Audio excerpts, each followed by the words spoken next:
Moving on to the Middle East now, and Qatar has hit back at Israeli Prime Minister Benjamin Netanyahu, rejecting his criticism of its role in the Gaza truce negotiations. Acting as a key mediator between Israel and Hamas, Qatar says Netanyahu's remarks lack both political judgment and moral responsibility.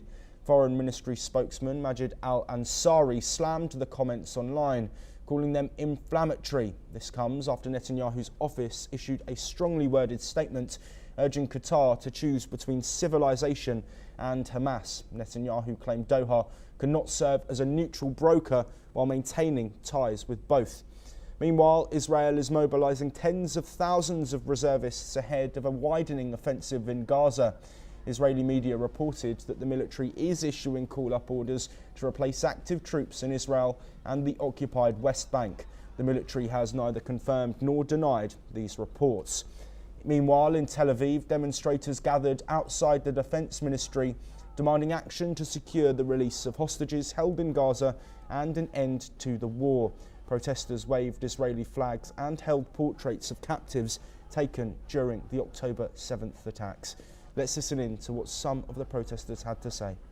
I'm afraid of where this country is going towards with this very interest-oriented, politically oriented government, where nothing is really for the benefit of the citizens and more for their own benefit. So yes, I want to change this government. I want to be part of this force here that will maybe bring about the change, because we need that change. Came to support Israeli democracy and the return of the hostages.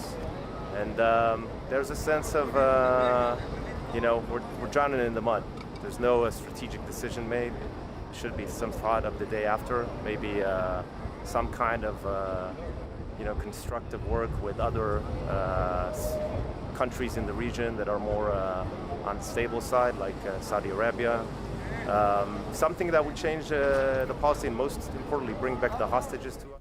Meanwhile, airstrikes continued to hit Gaza, with plumes of smoke rising over Al-Mawasi and Khan Yunis. Hamas's armed wing released a video of an Israeli-Russian hostage who appeared to be injured.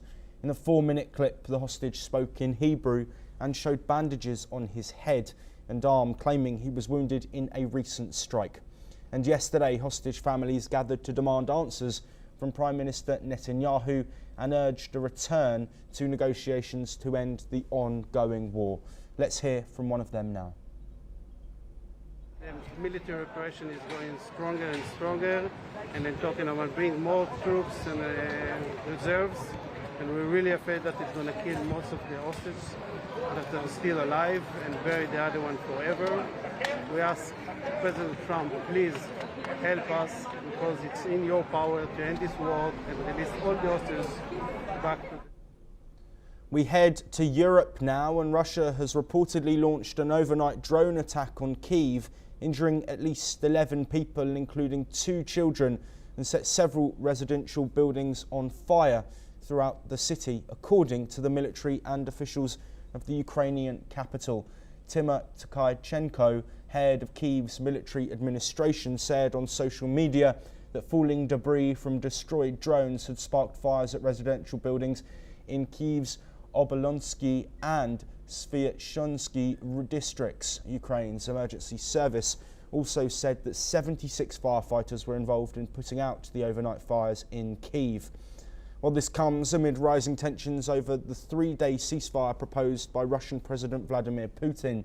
Ukrainian President Volodymyr Zelensky has accused Putin of playing games after the Russian leader proposed the 72-hour unilateral ceasefire to coincide with Moscow's Victory Day commemorations. Zelensky has also called the truce a theatrical performance on Putin's part and said that Ukraine could not guarantee the safety of any foreign dignitaries who came to Moscow for the Victory Day.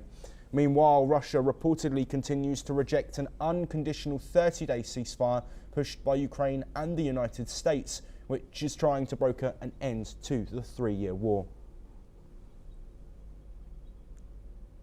Moving on now, Australia's Prime Minister Anthony